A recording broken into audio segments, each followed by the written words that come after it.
பெண்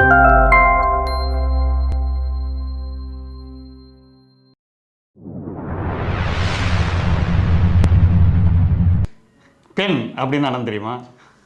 பெண் பெண்ணா? பெண் தெரியும், ஃபீமேல். ஃபீமேல் பிஎன் பெண்ணு. ஓகே. அப்படின்னா அந்த எழுதுறது. ஓகே. எழுத்துக்கும் பெண்ணுக்கும் தொடர்பு இருக்கு. ஓகே. ஆனால் அதுக்கே ஒரு அழகான ஒரு பொய்டிக்கான ஒரு இது இருக்கு. ஓகே. அதாவது poets, okay, essayist, okay, novelist. Okay. So இது சேர்ந்தது தான் பெண். ஸோ எழுத்தோட அது தொடர்பாகவும் எழுத்தாளர்களோட ஒரு தொடர்பாகவும் அது இருக்குது. ஓகே. ஏன் இன்னைக்கு இதை பற்றி நான் சொல்கிறேன்னா, எதுக்கு இந்த பெண்ன்ற ஒரு இன்னைக்கு வந்து இன்டர்நேஷ்னல் எழுத்தாளர் தினம் அப்படின்ட்டு இன்டர்நேஷனல் ரைட்டர்ஸ் டே. அப்போ இன்டர்நேஷ்னல் ரைட்டர்ஸ் டே 1920லேருந்து இது பண்ணிக்கிட்டு இருக்காங்க, லண்டனில் பண்ணிக்கிட்டு இருக்காங்க. ஓகே. ஆமாம், இன்டர்நேஷ்னல் ரைட்டர்ஸ் டே. ஓகே. சரி, உங்களுக்கு பிடிச்ச ரைட்டர் யார்? எனக்கு பிடிச்ச ரைட்டர் வந்து பக்கத்தில் உட்காந்துருக்காரு. நான் என்னெல்லாம் ரைட்டர்னு ஒத்துக்கிறாங்களா? வெந்நீர் இரவுகள் கார்த்திக் 3 புத்தகங்கள் எழுதியிருக்காரு. நல்லா எழுதிக்கிட்டு இருக்காரு. சாகித்ய அகாடமி விருதை ஏமனி போயிட்டு இருக்காரு. என்ன எஸ்ஏக்கு சினிமா எஸ்ஏக்கெலாம் சாகித்ய அகாடமி கொடுக்க மாட்டாங்க நினைக்கிறேன். அப்போ இல்லைன்னா நம்ம கொடுக்க வைப்போம். அந்த இதெல்லாம் சொல்லுவாங்க, இன்டர்நேஷ்னல் அவார்ட்ஸ்லாம் சொல்லுவாங்கல்ல. ஆமாம், சாகித்ய அகாடமி பல அவார்டு இருக்குது, இன்டர்நேஷ்னல் லெவலில் இருக்குது. ஓகே. அந்த மாதிரி. ஆமாம், நீங்கள் நல்ல எழுத்தாளர் தானேங்க. நீங்களும் மென்மேலும் நாவல் அந்த மாதிரி எழுதி படைப்புகளை வந்து எங்களுக்கு தரணுன்ற நாங்கள் ரசிகர்கள் வந்து கோரிக்கையாக வைக்கிறேன். நீ சொல்கிறது என்னமோ நல்லா தான் இருக்குது, சொல்கிறது மொத்தம் பார்க்க கலையாதனோட இருக்கு. அப்புறம் என்ன கவலைப்படுறேன்ட்டு வடிவேலு சொல்லாப்புல இல்லை. அதாவது இது உண்மையாக இருக்கா இல்லையா வடிவேலு சொல்லலாம், கேட்க நல்லா இருக்கியா அப்படின்னு இல்லை, வடிவேலார் சொல்கிற மாதிரி அந்த மாதிரி இருக்குது. உங்களுக்கு வேற என்ன? அதாவது என்னன்னா, உங்களுக்கு பிடிச்ச எழுத்தாளர் யாராவது சொல்லுங்கள். அது காலத்துக்கு ஏற்ற மாதிரி மாறி இருக்கு. ஓகே.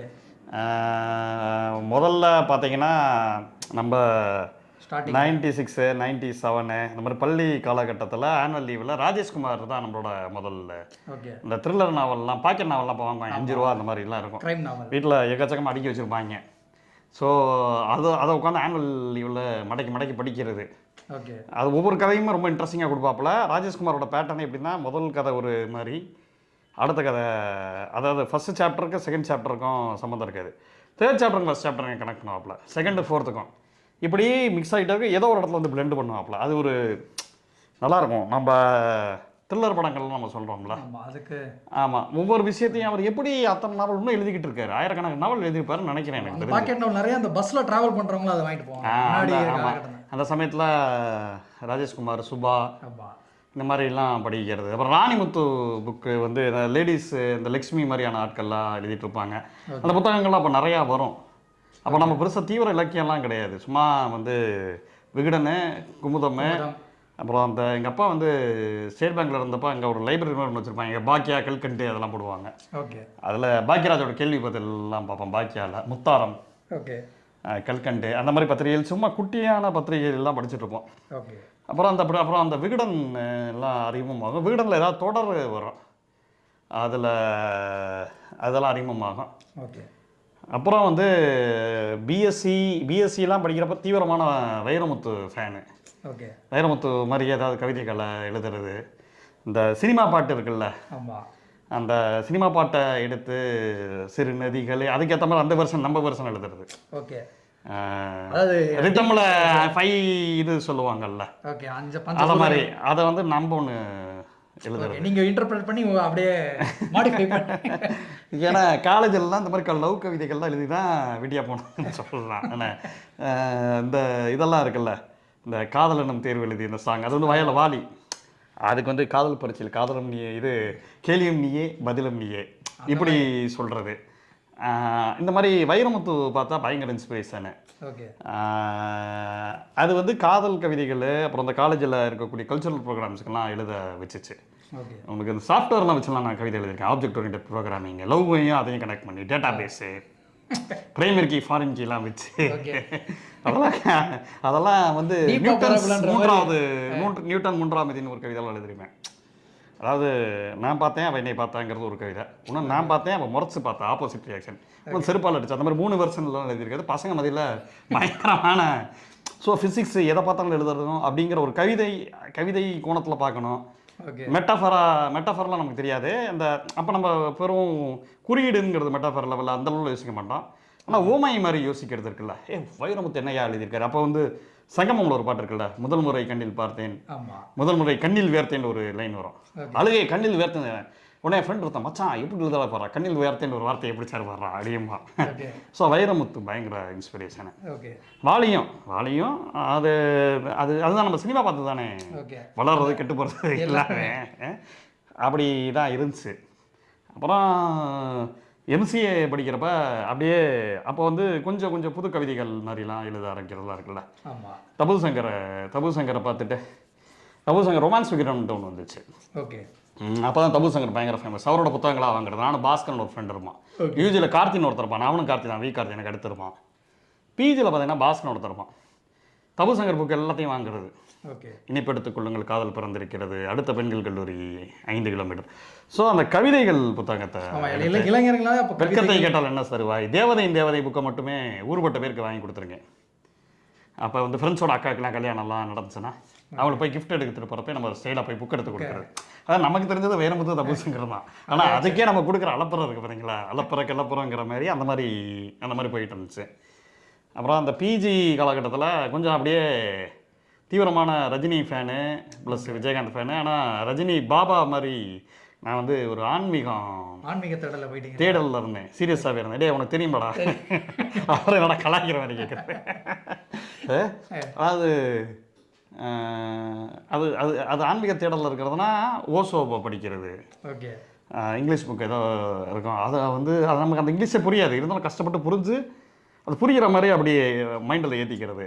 விவேகானந்தரை படிச்சுட்டு நம்ம ஒரு விவேகானந்தர் போல் எடுத்து விவேகானந்தர் போல் அப்படி நினச்சிருக்கிற காலகட்டங்கள்லாம் இருக்குது. அந்த மாதிரி புக்காக வாங்குறது. புத்தக கண்காட்சியில் ஓசோ, விவேகானந்தர் இப்படியா ஒரு புத்தக கண்காட்சியில் வாங்கியிருக்கேன். ரமண மகரிஷி என்ன அதெல்லாம் படிச்சுட்டு அப்படியே மாப்பிள்ளை வாழ்க்கையில் ஒன்றும் இல்லை மாப்பிள்ளை, அதெல்லாம் மாயா அப்படின்னு சொல்லிட்டு இப்படி போனது இருக்குல்ல. அதாவது ரஜினியை பார்த்து பல பேர் தம் அடிச்சிருப்பாங்க, சரக்கு அடிச்சிருப்பாங்க. எனக்கு வந்து அந்த ஆன்மீகவாதிங்கிறது வந்து கரெக்டாக நான் பிஜி முடிச்சுட்டு வரல, பிஎஸ்சி. அப்போ வந்து நான் சொன்னால் நல்ல ஃபன்னாக இருந்துச்சு. ஃபைனல் இயரில் வந்து நம்ம சோகமாயிரம்ல எல்லாம் பிரிய போகிறோன்ட்டு அப்பன்னு பார்த்து பாபா போனது. உடனே நினச்சேன், சரி லைஃப்பில் எல்லாத்தையும் அப்படி கடந்து போயிடணும் போல, கதம் வச்சு அப்படிங்கிற மாதிரி. அதாவது ரஜினி ஃபேனில் நான் ஒரு புது ரகம், அதுக்கு சொல்ல வரேன். இந்த இடத்துல நான் பதிவு பண்ணிக்கிறேன். ஏன்னா அப்புறம் ரொம்ப நாள் கொஞ்சம் யோசிச்சு பார்த்தா அந்த பைத்தியக்காரத்துக்கெல்லாம் காரணம் வந்து தலைவராக இருந்திருக்காருங்கிறது இருந்துச்சு. நான் அந்த புத்தகங்களை தேடி போனேன். அப்போ அந்த தீவிரமான சாய்பாபா பக்தராக இருந்து அந்த சாய் சத் சரித்திரம்னு ஒரு புக் வச்சுருப்பாங்க. அந்த புக்கெல்லாம் சுற்றிக்கிட்டு இருக்கிற காலகட்டங்கள்லாம் இருக்குல்ல, அதை படிக்கிறது, சாய்பாபா கதைகள் எல்லாருக்கும் ப்ரீச் பண்ணுறது, அந்த மாதிரி இப்படி ஒரு கதை இருக்குல்ல, இப்படி ஒரு ஃபேஸை நம்ம லைஃப்பில் இருந்துருக்குங்கிறத நம்ம சொல்லி தான் ஆகணும் இல்லை. அப்புறம் வந்து அறைகளுக்கு வரோம். அறைகளுக்கு வந்தோடனே கொஞ்சம் பிஜி முடிக்கிற காலகட்டத்தில் எஸ்ராமகிருஷ்ணன் அறிமுகமாறாரு. துணையெழுத்து அறிமுகமான பிறகு தான் நம்ம ஊரில் வந்து எப்படி நம்ம ஊரில் இளைஞர்கள்லாம் அரசியல் வந்து பிரபாகரன் ஈழம் மே 17 2009 அப்புறம் அரசியலில் ஃபாலோ பண்ண குரூப்பு நாங்கள் தான். துணையெழுத்து படித்து இலக்கியத்துக்குள்ளே வந்த குரூப்பு நாங்கள் தான். அது ஒரு பெரிய இது என்னென்னா, துணையெழுத்து வந்த பீரியடை நம்ம கவனிக்கணும். துணையெழுத்து வந்த பீரியட் இருக்குல்ல, கரெக்டாக அந்த ஐடியில் பூம் ஆகிட்டு வருது, இன்டர்நெட்டில் பூம் ஆகிட்டு வருது. ஸோ நெட்லேயே நீங்கள் வந்து இலக்கியங்களை தெரிஞ்சுக்க முடியுங்கிற ஒரு சூழல் வருது. அப்போ தான் உங்களுக்கு சாரு, இஸ்ராமகிருஷ்ணன், ஜெயமோகன் மாதிரி ஆட்கள் வந்து இணையத்தில் பெரிய ஆளாகிறாங்க. பிளாகுகள் ஓப்பன் ஆகுது. இந்த ஹிஸ்டாரிக்கலை பார்த்தோம்னா blogger.com, அப்புறம் வந்து wordpress.com, இதில் தான் நம்ம ஏதோ ஒரு பிளாக் வச்சுட்டு நமக்கு தெரிஞ்சது என்னத்தையோ எழுதுறது, சிறுகதை எழுதி பழகிறதுக்கு உண்டான ஒரு இடம். அரசியல் இன்றைக்கெல்லாம் ஃபேஸ்புக்கில் உட்காந்து இன்றைக்கி பெரிய ரைட்டப் எழுதுறதுக்கு உண்டான தொடக்கமே வந்து பிளாக் தான். பிளாக்லாம் நான் கற்றுக்கிட்டது நிறையா. ஆக்சுவலாக துணையெழுத்து வந்து எனக்கு காலேஜ் படிக்கிறப்போ ஃபைனல் இயரில் அறிமுகமாயிடுச்சு. ஆனால் அந்த துணையெழுத்தோட எக்ஸ்டென்ஷன் இருக்குது பார்த்தீங்களா, துணையெழுத்து படித்த பிறகு எனக்கு என்னாச்சுன்னா, அதுக்கு அடுத்த புத்தக கண்காட்சிகளில் ஒரு புத்தக கண்காட்சிகள் ஃபுல்லாக நான் வந்து தபுசங்கர் புக் வாங்கியிருக்கேன். மதுரையில் ஒரு புத்தக கண்காட்சி ஃபுல்லாக ஓஷோ புக்ஸாக வாங்கியிருக்கேன். இன்னொன்று அந்த விவேகானந்தர் புக்கு இதெல்லாம் வாங்கியிருக்கேன். அதுக்கப்புறம் இது என்ன ஆச்சுன்னா, இதெல்லாம் போயிட்டு அப்படியே இஸ்ராமகிருஷ்ணன் புக்காக வாங்குறேன். தேசாந்திரி ஏன்னா அந்த மாதிரி ஏதோ ஒன்று. அப்போல்லாம் ஃபுல்லாக இஸ்ராமகிருஷ்ணன் புக் தான். ஒரு 8 புக்கு 9 புக் வாங்கினா ஃபுல்லாக போயிட்டு உயிர்மையில் அப்போ இருக்கும். இப்போ தேசாந்திரி பதிப்பகம் இருக்குது, அப்போ உயிர்மை. அதில் தான் வந்து பார்த்திங்கன்னா கதாவிலாசம், விழித்திருப்பவனின் இரவு, அப்படியே இஸ்லாம கிருஷ்ணானா இவ்வளோ சொல்கிறாருயா ஐயோ என்ன ஏதோ ஒரு படத்தை சொல்கிறாரு இதோ சொல்கிறாரு இந்த புக்கை சொல்கிறாருன்ட்டு இப்போ கதாவிலாசம்னா அந்த கதையில் ஒரு 50 கதைகள் 50 எழுத்தாளர்கள் 50 எழுத்தாளர் அந்த எழுத்தாளர்களை தேடி போகிறது திடீர்னு வெந்நீர் அவர்களும் பாரு அது என்னை டிஸ்டர்ப் பண்ணிடுச்சு சாருன்னு சொல்கிறாரு இவரும் சொல்ல என்னடா அது அப்படி என்ன தாண்டா இருக்குன்னா பிளாக் கரெக்டாக ஆரம்பிக்கிறேன் வெந்நீர் அவர்கள்ட்ட படிக்கவே இல்லை அதை ஆனால் தஸ்தாவேஸ்கியோட கேரக்டரிஸ்டிக்ஸ் இவங்க சொல்லி ஓஹோ இந்த ரஷ்யாவில் இந்த பீட்டர்ஸ்பர்க் நகரம் இப்படி தான் இருக்கும் போல பயங்கரம்டா அப்படி இப்படின்னு சொல்லிட்டு அப்புறம் தான் அந்த புக்கை வாங்கினேன் அது வேறு விஷயம் அது பார்த்தீங்கன்னா இவங்க மூலமாக தான் ரஷ்யாங்கிற ஒரு விஷயம் சில விஷயங்கள்லாம் சாரநிவேதா இஸ்லாம கிருஷ்ணன் இவங்க மூலமாக தெரியும் அப்போ பிளாகில் வந்து ஒரு பெரிய சண்டை நடக்கும் இந்த அஜித் விஜய் சண்டை மாதிரி ஜெயமோகன் ஃபேன்ஸ் சாரநிவேதா ஃபேன்ஸ் நாங்களாம் சாரநிவேதா ஃபேன்ஸில் நிற்கிறது அதாவது இன்ஷியலாக எல்லாருமே வடிவேலு சொல்லுவாங்கல்ல அவன் எப்படி அடிச்சு போயிரு கத்தி குத்துங்க அவன் என்ன அடிச்சு தான் பெரிய ஆளான மகளை இன்ஷியலாக வந்து பார்க்குறப்ப அப்போல்லாம் ஸ்டீலாக சொல்கிறது டேய் நீங்கள் அவரை விமர்சிக்கலாம் இது பண்ணலாம் ஆனால் சாரு அவாய்ட் பண்ண முடியாதா அப்படின்னு சொல்லிட்டு சாருக்கு ஒரு வெறித்தனமான குரூப் இருக்கும் அந்த குரூப்பில் லக்கி லுக்கெலாம் இருப்பாங்கல்ல நம்ம இப்போ யுவகிருஷ்ணா இருக்கார்ல அவர் அதிஷா கூட இருந்திருக்காப்புல விநாயக முருகன் இருந்திருக்காப்புல அது ஒரு பெரிய செட்டு அது ஒவ்வொரு சீமான் தம்பிகள் மாதிரி தான் அப்போக்கப்போ ஒரு குரூப் வருவான் 23 அரவிந்த் ஒருத்தர் இருப்பாப்புல அந்த கேரக்டர் என்ன பண்ணுறாப்புலன்னு தெரில ஒரு பெரிய கேங்காக ஒன்று உள்ளே வருவாங்க தீவிரமாக சாருவா ஆதரிப்பாங்க எதிரிகளோடலாம் சண்டை போடுவாங்க கேங் வர மாறும் அப்புறம் அப்படியே பெரிய எழுத்தாளராக மாறிடுவாங்க திடீர்னுட்டு அந்த குரூப்லாம் பார்த்தீங்கன்னா அடுத்தடுத்து பார்த்தீங்கன்னா பெருசாக இன்றைக்கி இருக்கக்கூடிய எழுத்தாளர்கள் பத்திரிகையாளர்கள் பாதி பேர் வந்து 2007, 8 அதில் வந்து பிளாகர்ஸாக இருந்தாங்க தான் அதை இப்படி தான் வாசிக்கணும் இதெல்லாம் தான் எழுதணும்னு சொல்கிறது கெயிட் பண்ணுறதுக்கு ஒரு பெரிய குரூப் இருந்துச்சு சிவராமன் அவங்களாம் கூட நான் ஆசிரியராக தான் சொல்லுவேன் லிட்ரேச்சர் மாதிரி விஷயங்கள் நம்ம கடிமைப்படுத்தி விட்றாங்க ரெண்டா அவங்களுமே ஒரு எழுத்தாளர் தான் ஜெயராம் சுந்தர் இருப்பார் சிவராமன் இருப்பார் நிறைய குரூப் இருக்கும் நிறைய நல்லா எழுதுனவங்க இருப்பாங்க சினிமா பற்றி எழுதுறதுக்கு கேபிள் சங்கர் இருப்பார் அரசியல் தளங்கள்லாம் வினவு இருக்கும் இவர் தீராத பக்கங்கள் மாதவராஜ் கம்யூனிஸ்ட பார்வைகளுக்கு வினவு இது அந்த மாதிரியான தளங்கள் இருக்கும் ஒரு இடதுக்கு எக்கச்சக்கமான தளங்கள் இருக்கும் வில்லவன் ராமதாஸ் அங்கே தான் எழுதிக்கிட்டு இருப்பார் நிறைய சுரன்ட்டு ஒரு இது பயங்கர ஸ்ட்ராங்காக இருக்கும் நீங்கள் பார்த்தீங்கன்னா 2 குரூப் தான் இருக்கும் ஒரு ஜாலியாக எழுதுறதுக்கு கொஞ்சம் இலக்கிய ரீதியாக எழுதுறதுக்கு ஒரு கேங்கு இன்னொரு கேங் ஃபுல்லாக பொலிட்டிக்கல் எழுதுகிற மாதிரி ஒரு கேங்கு அது நீங்கள் அங்கே பார்த்தீங்கன்னா இடதுசாரிகள் கையில் தான் ஆட்சி இருக்க கூட நினச்சிடுவாங்க அந்த லெவலில் பிளாகில் வந்து அவங்க கட்டுரைகள்லாம் பார்த்தீங்கன்னா பயங்கர தீவிரமாக ஆய்வு பண்ணி எழுதுவாங்க சாதாரண தான் இருப்பார் வால்பையன் ஒருத்தர் இறந்து போயிட்டார் பெரியாரியம் பற்றின எழுதுவார் அவரோட பிளாகை வந்து அரேபியன் கண்ட்ரிஸ் தடை செஞ்சுருந்தாங்கன்னு பார்த்துக்கோங்க அப்போ எந்தளவு ஒரு இஸ்லாமியில் அடித்து எழுதியிருப்பாருன்ட்டு சாதாரண பிளாகர் இறந்துட்டார் உடம்பு சரியில்லாமல் இறந்துட்டார் பயங்கர மாஸ் பண்ணுவாங்க அதாவது எப்படின்னா ரொம்ப தீவிரமான எழுத்துக்கள்லாம் இருக்கும் இன்றைக்கி அந்த எழுத்துக்கள்லாம் இல்லவே இல்லை எனக்கு தெரிஞ்சு எஃபியில் வந்து இன்றைக்கி ரொம்ப மேலோட்டமாக எழுதுறாங்க நம்ம எழுதுறதை பார்த்தா டயர்டாக என்னங்க இவ்வளோ பெருசாக எழுதுறீங்களா இதே பழைய குரூப்பில் எழுதுறதை பார்த்துருக்கீங்களான்ட்டு அதெல்லாம் ஒரு டெஸ்ட் மேட்ச் கேங்கு ரொம்ப ஆய்வு பண்ணி ரொம்ப அதாவது ஸ்க்ரால் பண்ண போயிட்டே இருக்கும் இந்த வினவெல்லாம் பார்த்தீங்கன்னா கீழே சண்டை போடுவாங்க ஒரு குரூப்பு ஒருத்தர் பேசுவாங்க அந்த விவாதம் இருக்குல்ல அந்த விவாதத்தை பார்க்கறது இருக்குல்ல கன்ஸ்ட்ரக்டிவாக இருக்கும் இவன் ஒரு பாயிண்ட்டை சொல்லுவாங்க பொலிட்டிக்கலாக அவங்க ஒரு பாயிண்ட் சொல்லுவாங்க அப்போ அவன் எவ்வளோ படிச்சிருப்பான் அப்படிங்கிறது இருக்குல்ல எனக்கு முதல்ல பிளாகில் வந்தோடனே தான் எனக்கு ஏய் நமக்கு ஒன்றும் தெரியாது எவ்ரிபடி அப்படிம்பாங்களா எல்லாரும் நம்மளோட நல்லா பெருசாக இருப்பாங்க அப்புறம் தான் நமக்கு படிக்கிறதுக்கு உண்டான ஸ்பேசஸ் இருக்குல்ல அப்புறம் தான் சாரநிவேதா படிக்கிறது ஜெயமோகனை படிக்கிறது எஸ்ராவை படிக்கிறது அப்புறம் வந்து அப்போ இப்போ வருது இல்லை இப்போ வந்து சடனாக அப்போ வந்து ஏதாவது ஒரு நாவலை பற்றி பிளாகில் எதாவது எழுதுவோம் வெட்டுப்பொலின்ட்டு ஒரு நாவலை பற்றி அதிசா எழுதுவார் டக்குன்னு வெட்டுப்பொலியாக வாங்குறது அப்புறம் ஆதிமங்கலத்து விசேஷத்தை அதிசா எழுதுவார் இப்போ அதிசா மட்டும் கிடையாது இந்த மாதிரி நிறைய பேர் எழுதுவாங்க XYZ ஸோ எங்களுக்கு அதுலேருந்து ரெஃபரன்ஸ் எடுத்து நம்ம இன்னொரு எழுத்தாளர் அப்படியே அப்புறம் தான் எனக்கு தெரியும் உயிர் மைண்ட் ஒன்று இருக்கா காலச்சூடுன்னு ஒன்று இருக்கா இவங்க பத்திரிகை நடத்துகிறாங்க சிறு பத்திரிகை உலகமா இப்படி வரிசையாக போகுது அப்புறம் வந்து பொலிட்டிக்கலாக மார்க்ஸு அம்பேத்கர் பெரியார் இவங்கெல்லாம் படிக்கிறோம் அப்புறம் வந்து இந்த எழுத்து இருக்குல்ல இந்த எழுத்து வந்து நம்மளை அப்படியே இப்போ வந்து நம்ம இஸ்லாம கிருஷ்ணன்னா அப்படியே அவர் வந்து அதே பாட்டனில் எழுதிட்டு இருப்பார் ஆனால் ஒரு வாசகனுக்கு எப்போயுமே ஒரு விஷயம் இருக்கும் அவன் வந்து அதை கடந்து போயிடுவான் டால்ஸ்டாய் உள்ள வர்றாரு தஸ்தாவேஸ்கி உள்ள வர்றாரு செக்கா உள்ள வர்றாரு நம்ம மேலே நிறைய கேள்விகள் கேட்குறாங்க அதெல்லாம் படிக்கிறப்ப இஸ்லாம கிருஷ்ணன்லாம் அவ்வளோ ட்ரூவாக எழுதலை சும்மா வார்த்தைகளை விளையாடுறாருங்கிறத நம்ம புரிஞ்சுக்க முடியுது ஸோ நம்ம அதுக்காக நம்ம எல்கேஜி டீச்சரை மறந்துட முடியாது ஒரு எல்கேஜி டீச்சரு பட் நம்ம வந்து ஒரு இன்ஜினியரிங்கு இந்த மாதிரிலாம் இதெல்லாம் படிக்கிறோம்ல இந்த ரஷ்யன் லிட்ரேச்சர்ஸு ஆமாம் ரஷ்யன் லிட்ரேச்சர்ஸு டால்ஸ்டாய் எனக்கு வந்து பயங்கரமான பாதிப்பை ஏற்படுத்தினார் அன்னக்காரனி நான் வந்து அப்பா அது மாதிரி நான் காதலில் இத்தனை ஆங்கிளில் சொல்ல முடியுமா அப்படிங்கிறது எனக்கு தெரியல நிறைய இடத்துல நான் சொல்லியிருக்கேன். டால்ஸ்டாய், தஸ்தாவெஸ்கி தான் எனக்குள்ள பயங்கரமான தாக்கத்தை ஏற்படுத்தினாங்க. மேக்சிம் கார்கியோட தாய் நாவல் வந்து ரொம்ப முக்கியமானது. ஸோ ரஷ்ய இலக்கியங்களில் சிங்கிஸ் ஐத்மதேவ், மேக்சிம் கார்கி, டால்ஸ்டாய், தஸ்தாவெஸ்கி, செக்காவ் இவங்கெல்லாம் ஓரளவு வாசிச்சிருக்கேன். அதை எல்லாம் வாசிச்சேன்னு சொல்கிறத விட இதே மாதிரி மலையாளத்தில் பார்த்தீங்கன்னா வைக்கம் முகமது பஷீர் கிட்டத்தட்ட நிறையா வாசிச்சிருக்கேன். வைக்கம் முகமது பஷீர் வந்து எனக்கு ரொம்ப ஒரு நேச்சுரலாக எழுதக்கூடிய ஒரு ரைட்டர் பஷீர். தமிழ்லையும் பார்த்தீங்கன்னா ஒரு முக்கியமான நாவல்கள் நீங்கள் பார்த்தீங்கன்னா ஜானகிராமன், ஜெயமோகன், ஜெயகாந்தன், நம்ம அந்த ஒரு இருப்பாங்கள்ல அவர் சுந்தர் ராமசாமி, நகுலன், கி ராஜனரன். கீரா வந்து எனக்கு ரொம்ப பிடிச்ச ரைட்டர். இன்னும் நான் படிச்சிருக்கேன். ஆனால் எனக்கு பிடிச்ச ரைட்டருங்கிறது கி ராஜனரன் ரொம்ப பிடிச்ச ரைட்டரு. பெருமாள் முருகன் ரொம்ப பிடிச்ச ரைட்டரு. ஒரு வாழ்வியல் இருக்கும். ஜெயமோகன் இதெல்லாம் கடுமையான விமர்சனங்கள் இருக்கும். சில இது நல்லா எழுதுவார். நிறையா வலதுசாரி தன்மையோட ரைட்டிங் தான் ஜெயமோகனோடது. ஜெயகாந்தனோடது சிலதெல்லாம் அட்டகாசமாக இருக்கும். நிறைய இதெல்லாம் ஒத்து போக முடியாது. நிறைய சிக்கல்கள், பொலிட்டிக்கலான சிக்கல்கள் அதுலேயும் உண்டு. ஜெயகாந்தன் இதுலையுமே உண்டு தான். கொஞ்சம் அதீதமான பாலா இதில் சொல்கிற மாதிரி கொஞ்சம் அதீத ஒரு திமிர்த்தனமும் கொஞ்சம் செயற்கைத்தனமும் இருக்கிற மாதிரி எனக்கு தோணும். ஆமாம், கீரா எனக்கு ரொம்ப பிடிக்கும். இதெல்லாம் படிச்சுக்கிட்டே நம்ம இப்படி ஒவ்வொன்றா நம்ம வந்துக்கிட்டே இருப்போம். எது இலக்கியம், என்ன ஒரு விஷயம், இல்லை மொழிபெயர்ப்புகள், அரசியல் ரீதியான புத்தகங்கள், மார்க்ஸ் எங்கெல்ஸோட கம்யூனிஸ்ட் கட்சி அறிக்கை, அதை கூட ஒரு சிறந்த ஒரு இலக்கியத்தை நம்ம சொல்லவே முடியாது. மார்க்சிய நூல்கள்லாம் பிடிக்கும். குடும்பம், அரசு, தனி சொத்து, அதன் தொடக்கம். அதே மாதிரி எனக்கு மார்க்சியம் நான் மெயினாக கற்றுக்கிட்ட ஜார்ஜ் புலிச்சரோட மார்க்சிய மெய்ஞானம்னு ஒரு புக், ஒரு சிவப்பு கலர் புக் இருக்கும். அந்த புத்தகத்தில் ரொம்ப ஒரு அழகான ஒரு ஆழமான ஒரு புரிதல்களோட ஓரளவுக்கு கொஞ்சம் பேஸ் லெவலில் புரிஞ்சுக்கிறதுக்கு நல்லா இருக்கும். ஸோ அந்த மாதிரியான மார்க்சிய நூல்கள், எழுத்தாளர்கள்,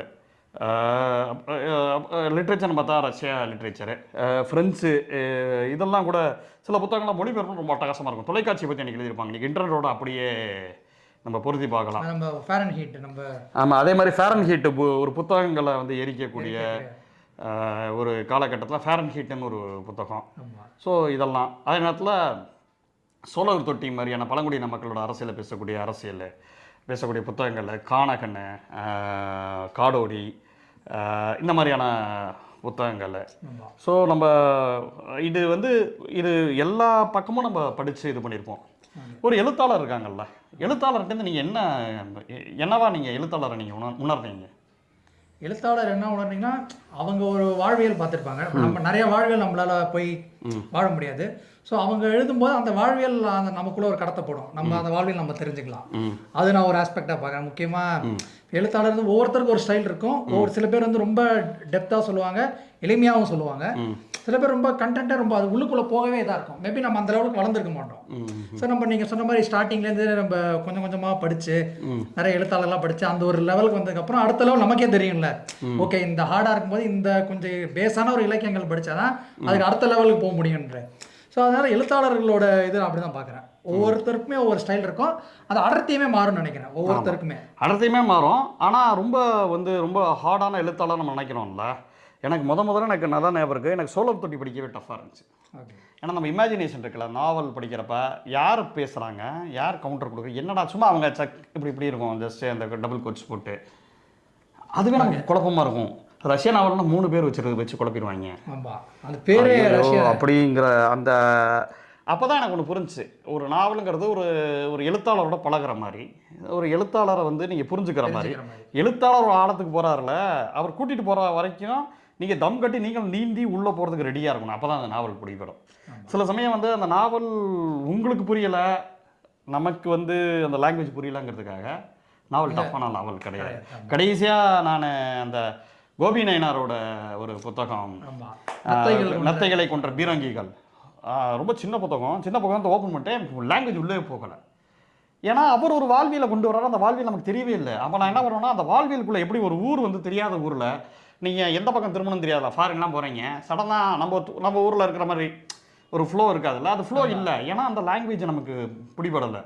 அப்போ அதை நான் பிடிபடணும்னா அந்த எழுத்தாளரை ஒரு தெரியாத நம்பர் வந்து புரியாமல் பேசுவார், டக்குன்னு பேசுவார். நம்ம ட்ராவல் பண்ணி அவர் என்னதான் சொல்லாருன்னு சொல்லி திருப்பி படித்து ஒரு மாதிரி புரிஞ்சுக்கிட்டேன் நான். அப்புறம் அட்டகாசமான படைப்புடாடே, இந்த படைப்பை நான் கூட தெரிஞ்சேனே அப்படின்ட்டு இருந்துச்சு. இந்த மாதிரி நடக்கும். ஆமாம். அது அது வந்து பெருசாக நிறைய வாசிக்கப்பட்ட படைப்பான்னு கூட தெரியல. ஆனால் எனக்கு ரொம்ப நத்தைகளை கொன்ற பீரங்கிகள் வந்து ரொம்ப முக்கியமான படைப்பாக இருந்துச்சு. கடைசியாக அந்த எதிரில் வந்து இவங்க கேஆர் மீராவோட நாவல்கள் ரொம்ப நல்லா இருந்துச்சு, மெட்டஃபரிக்கெல்லாம் நல்லா இருந்துச்சு. சமகாலத்தில் வேறு யார் எழுத்தாளர்கள் நீங்கள் சமகாலத்தில் நாவல் சைடில் பார்த்தீங்கன்னா நிறைய பேர் இருக்காங்க நாவலில். பெருமாள் முருகன் தான் எனக்கு பயங்கர ஃபேவரேட்டு. விநாயக முருகன்லாம் சமகாலகட்ட ஐடி லைஃபு இதெல்லாம் எழுதுறாரு. எனக்கு பிடிச்சது பெருமாள் முருகன். அப்புறம் கரண் கார்கி, தோழர் கரண் கார்கி ரொம்ப பிடிச்சிருந்து. சென்னை பற்றின அவரோட பதிவுகள்லாம் செமையாக இருக்கும். கருப்பூர நகரமாக இருக்கட்டும், வருகிறார்களோட சட்டைக்காரி, நம்ம அதெல்லாம் நல்லா ரிவ்யூ பண்ணோம். அதை தாண்டி அவரோட அந்த மரப்பாலம் வந்து ஒரு பயபுல எடுத்துகிட்டு போனான் வீட்டிலேருந்து. அவனை தான் தேடிக்கிட்டு இருக்கேன் நான். என்ன பகிரகமாக சவால் விடுறேன் அந்த பயபுலைக்கு. என்ன எடுத்து அந்த புக்கை கொடுத்துட்றா டேய் இல்லை. ஏன்னா ரொம்ப முக்கியமான புக்கு அது. எனக்கு கரண்காரி ரொம்ப பிடித்தமானவர். இப்போ வந்து தோழர் புலியூர் வந்து அவரோட அவுரங்கசீப் படித்தேன். ரொம்ப மிரட்டி விட்டாப்புல. என்ன நிறைய பேர் இருக்காங்க. நிறையா அந்த சரவணன் சந்திரன் ரொம்ப ஃபேவரேட். சரவணன் சந்திரன் இது இன்னார் தான் சொல்ல முடியாது. ஏன்னா நம்ம நிறையா படித்து நிறைய ட்ராவல் ஆகி வந்திருக்கோம். சரவணன் சந்திரனோட ரைட்டிங்கும் எனக்கு ரொம்ப பிடிக்கும். தமிழ் பிரபா, ஆமாம், அதெல்லாம் ஓகே. நிறையா நல்லா எழுதுகிறவங்க இருக்காங்க, சம காலகட்டத்தில் இருக்காங்க. நல்லா கவிஞர்கள். எனக்கு வந்து என்னோட ஏரியா வந்து இந்த நாவல், அப்புறம் வந்து பொலிட்டிக்கலில் பேசக்கூடியதில் நிறைய மொழிபெயர்ப்புகள் நம்ம ஊரில் டைரெக்டாக நிறையா வரதில்லை. மொழிபெயர்ப்புகள் நம்ம சிந்தனோட மொழிபெயர்ப்பு கண்ணை மூடிட்டு வாங்கிடுவோம். சிந்தனோட மொழிபெயர்ப்பு ஏன்னா அவரே எப்படின்னா அன்னப்பறவை இது மாதிரி தான் நிறையா படிச்சுட்டு தான் நமக்கு முக்கியமானதான் எடுத்து கொடுப்பாரு. அவரோட கிட்டத்தட்ட நிழல் இராணுவங்கள் தவிர்த்து சினிமா புத்தகங்களை தவிர்த்து மற்ற எல்லா மொழிபெயர்ப்பையும் நம்ம இது பண்ணிட்டோம்னு நினைக்கிறேன். இது இந்த நிலவை கூண்டிலேயே இது பண்ண முடியாது, இந்திய தேர்தல்களை வெல்வது எப்படி, இல்லை நாதுராம் கோட்ஸே, அப்புறம் வந்து பாலஸ்தீன் புக்கு, ஆன்மீக அரசியல். ஸோ இது எல்லாத்தையுமே நம்ம ரிவ்யூ பண்ணியிருப்போம். ரெண்டாவது அந்த அந்த மொழிபெயர்ப்புகள்லாம் எனக்கு ரொம்ப பிடிக்கும். அந்த விஜய் சங்கரோட புதிய இந்தியா நம் கோணல் மரம், இந்த அரசியல் ரீதியான புத்தகங்களுக்கு வந்து எதிர் வெளியீடுலையும் நல்லா வருது. பாரதி புத்தகாலயம் ரெண்டு தான் நம்ம ஒரு கோரான ஒரு இது ஒரு ஏரியாவா நான் பார்க்குறேன். சொன்னோன்னே இன்னும் ஞாபகம் அதை தாண்டி சிறார் எழுத்தாளர் நிறைய பேர் வந்துட்டாங்களே இப்போ. ஆமாம், சிறார் எழுத்தாளர்களில் விஷ்ணுபுரம் சரவணன், சிந்தனை, விழியன், ஈனியன், அப்புறம் பிரபு, ஆமாம், பஞ்சுமிட்டாய் பிரபு, அவங்களோட இணையர் திவ்யா, அதுலேயே நிறையா இருப்பாங்க. நிறையா பெண் எழுத்தாளர்களும் எழுதுகிறாங்க. ஓங்கில் கூட்டம்ட்டு ஒரு இதில் ரொம்ப ரொம்ப சயின்ஸ் புக்ஸு, இந்த மாதிரி புக்ஸ். ஆயிஷா நடராஜன் குழந்தைகள் எழுத்துக்கள் வரப்போ ஆயிஷா நடராஜன் நீங்கள் தவிர்க்கவே முடியாது. நீங்கள் இப்போ பாரதி புத்தகத்தில் அரும்பில் பார்த்தா எங்கே பார்த்தாலும் ஆயிஷா நடராஜன் புக்கு கணக்கு எல்லாத்தையும் பற்றி எழுதி வச்சுருப்பார். ஒரு ஒரு சிறார் எழுத்துக்களுக்கு ஒரு பெரிய மரபு வந்து உண்டு. அந்த எழுத்தாளர்களும் ஏற்படுத்தக்கூடிய தாக்கங்கள் வந்து பயங்கர பெருசாக எனக்கு படுது. ஏன்னா அந்த சிறார் எழுத்தாளர்கள் வந்து நேரடியாக அவங்கக்கிட்ட வந்து உரையாடுறாங்க. சின்ன பசங்களாக இருக்கிறப்பயே உரையாடுறாங்க. இப்போ ஆயிஷாங்கிற ஒரு புத்தகத்தை படிச்சுட்டா போதும் இந்திய எஜுகேஷன் சிஸ்டம் எப்படி இருக்குங்கிறதெல்லாம் நீங்கள் புரிஞ்சுக்க முடியும். ஸோ ஒரு சிறுவர்கள் படிக்கிறப்ப அது ஏற்படுத்துகிற தாக்கங்கள் இருக்குல்ல. குறிப்பாக விஷ்ணுபுரம் சரவணன் கயிறு. எனக்கு கயிறை விட அந்த இன்னொரு புத்தகம் இருக்குல்ல, நீலப்பூ வந்து ரொம்ப அட்டகாசமான ஒரு புத்தகம். என்ன கயிறு ஓகே, கயிறு ரொம்ப கிளாசிக். ஆனால் கயிறு சிறுகதை இல்லை. என்ன அதே மாதிரி நம்ம சிறுகதை அப்படின்னு வந்தோம்னா அதுலேயும் நிறைய பேர் இருக்காங்க. பிரபஞ்சன், புதுமை பித்தன், கந்தர்வன் மாதிரியான ஒரு சிறுகதை எழுத்தாளரப்பா. ஏன்னா புதுமை பித்தனை சொல்லுவாங்க. புதுமை பித்தன் எனக்கு ரொம்ப பிடிச்சிருந்துச்சு, மறுக்கலை. செல்லம்மா மாதிரியான கதைகள், கிளாசிக் கதைகள் இருக்கு. கந்தர்வன் வந்து ஒவ்வொரு கதையிலையுமே ஒரு வாழ்ந்திருக்காரு. இந்த கிளாஸ் ஸ்ட்ரகிள்ஸு எல்லாத்தையும் அவர் பேசுகிற விதங்கள், அந்த விஷயங்கள் எல்லாமே ரொம்ப அட்டகாசமாக இருக்குது. அதே மாதிரி நம்ம விழிப்பா இதே தானே அவரோட நந்தனார் தெரு ரொம்ப ரொம்ப முக்கியமான புத்தகம் போட்டுச்சு. ஒரு பட்டியலின தலித் மக்களோட வாழ்க்கையை வந்து சொல்லக்கூடிய ஒரு புத்தகமாக அது இருந்துச்சு. ஸோ ஒரு சிறு கதையில் கூட ஒவ்வொருத்தரோட நம்ம வந்து ஒரு எழுத்தாளரை வந்து நீங்கள் விழிப்பா இதே வந்து நான் படிக்கிறப்பையும், கந்தர்வனை படிக்கிறப்பையும், புதுமை பித்தனை படிக்கிறப்பையும் ஏன் வந்து ஒரு எழுத்தாளர்கள் வந்து ஒவ்வொருத்தரும் ஒவ்வொரு மாதிரி இருக்காங்க அப்படிங்கிறதுக்கு ஒரு ரீசன் இருக்குது. அவங்களுக்குள்ள அந்த கிளாஸ் இருக்குல்ல, அவங்க என்ன மாதிரியான வாழ்வியலேருந்து வராங்க, அவங்களுக்குள்ள ரத்தமும் சதையுமாக ஒரு செடி எப்படி வருது இல்லை அந்த மாதிரி வராங்க. நீங்கள் வந்து உலகலங்கு செடி வந்து பீட்ரூட் மாதிரி இருக்குன்னு நம்ம சொல்ல முடியாது. பீட்ரூட்டாக பார்க்குறது இருக்குல்ல. ஸோ அவங்க அந்த வாழ்வியலை சொல்கிறப்ப அந்த வாழ்வியலுக்கு உண்டான பிரச்சனைகள் எல்லாத்தையும் சேர்த்து சொல்கிறப்ப அவங்க வந்து தனி ஒரு இது பண்ணாங்க. விழிப்பா தேவேந்தன்லாம் இப்போ தான் படித்தேன், பயங்கரமாக இருந்துச்சு அந்த கதைகள் வந்து.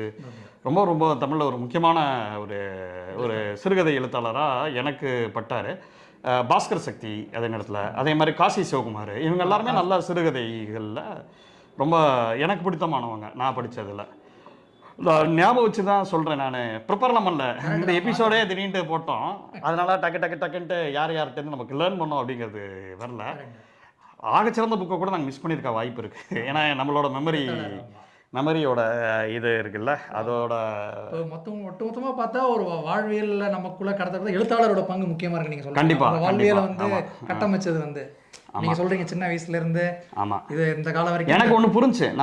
நம்ம எழுதுகிறப்ப, நான் ஒரு நான் ஃபிக்ஷன் இந்த சினிமா பற்றி எழுதுகிறப்ப எனக்குள்ளே என்ன தோணுச்சுன்னா, நான் அந்த சமயத்தில் அதுக்குள்ளேயே தவம் மாதிரி இருப்போம்.